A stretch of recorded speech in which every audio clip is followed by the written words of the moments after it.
Eiropas parlamentā aizkulises sākas tur. Esiet sveicināti sēdes vadītāja vietā Eiropas parlamentā. Tā, esmu apsēdies savā vietā. Es vadīšu Eiropas parlamenta sēdi latviešu valodā. Tā ir pirmā valoda, kas skan no Baltijas valstu valodām no šejienes. Un šī ir Eiropas parlamentā vienīgi tieši vēlētās institūcijas plenārsēžu zāle, kurā ir vietas apmēram 800-900 cilvēkiem, no kuriem 705 ir Eiropas parlamenta deputāti. Un tad ir Eiropas komisijas spārns šī pusē labajā un kreisajā pusē ir valdības spārns, kas ir parasti valdības pārstāvniecība padome, un to parasti uz 6 mēnešiem vada kāda prezidējošā valsts. Bija arī Latvija 2015. gadā. Daudziem, protams, ir zināms to, kas notiek plenārsēžu zālē, redzējuši šo zilo zāli arī televīzijas ekrānos, bet to, kas notiek no šejienes, es domāju, vairums nav redzējuši. I give the chair to Vice President Zīle. Okay. Es ierūdos ar šo melno mapīti, kā es parasti jokoju latviešu valodā, 3 lietas mapītē man. Šeit ir balsošanas tabula, kas ir tas, kas man būs jāvada balsošanas laikā. Tā ir sagatavota diezgan iespaidīgiem iztrukas, un tur ir sarežģītas situācijas. Ja kāds balsojums izkrīt, tad kaut kas zaudē no tālākiem priekšlikumiem. Tas parasti ir zināms, bet to sēdi jānovada ļoti ātri. Labdien, tagad pārējām pie balsošanas. Analīzes starp Dino kundzes ziņojums par nolīgumu starp Eiropas Savienību un Jaunzēlandi, personu datu apmaiņas starp Eiropolu un Jaunzēlandi. Balsojam, personāla balsojums, balsošana ir sākusies. Balsošana beigusies. Atbalstīts. Katram deputātam ir līdzīga tabula kā man šeit, ar politisku pozīciju. Visa milzīga auditorija sagaida, ka sēdes vadītājs būs ātrs, precīzs, nekļūdīsies un izdarīs maksimāli īsā laikā šos balsojumus. Tāpēc man citreiz ir jāpanāk 2-3 balsojumi minūtē, kas liekas tā diezgan neticami.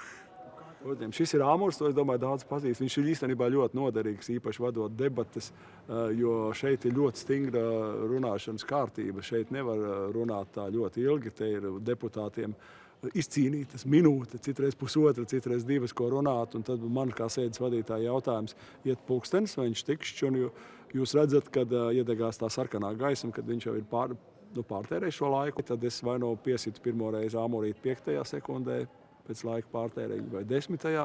Otrais kādā 15.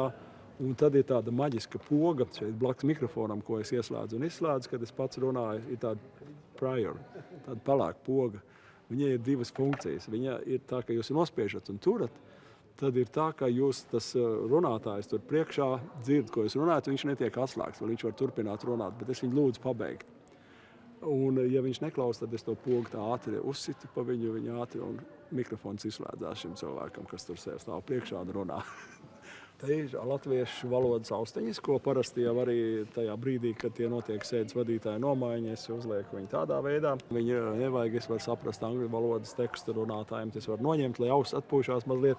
Un šī ir vēl viena austiņa, kas nāk no Elvis, par ko es pateikšu mazliet tālāk. Bet var būt arī tāda situācija, ka mums ir 2 austiņas.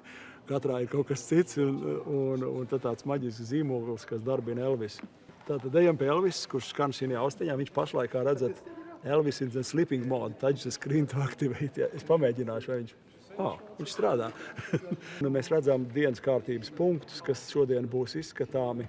Būtiskākā Elvis funkcija, tas palīdz jums kā sēdes vadītājiem pareizi izrunāt, cik var būt maksimāli oriģinālajā valodā sava kolēģa vārdu un uzvārdu. Un es uzspiežu uz viņu, un pirms es dodu viņam vārdu, ja man ir laiks brīdis, tad es pamēģinu viņam izrunāt, cik no es spēju, un to es parasti daru mazliet pārkāpjot latviešu valodas likumu kārtību, ja tā varētu teikt. Es parasti saku, tad tā nākamais runās, un tad es saku nominatīvā vārds uzvārds, lai tas cilvēks saprot, un arī viņam ierakstā ir dzirdams, kurš ir īsti runājis, jo šos ierakstus no runām ļoti daudz deputātu lieto pēc tam.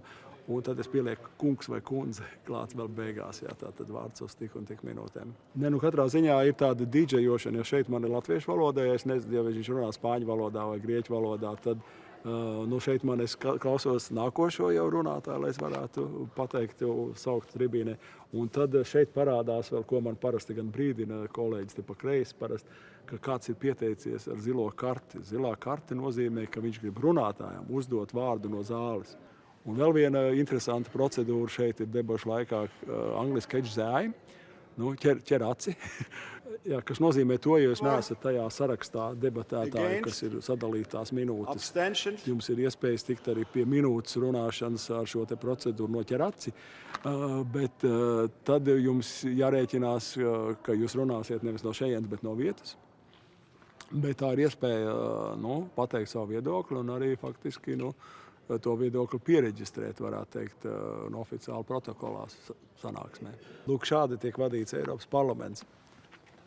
Nav vienkārši, bet te pašā laikā ir interesanti un jums jājūt zāles reakcija vienmēr. Pretējā gadījumā varat krist nežēlastībā.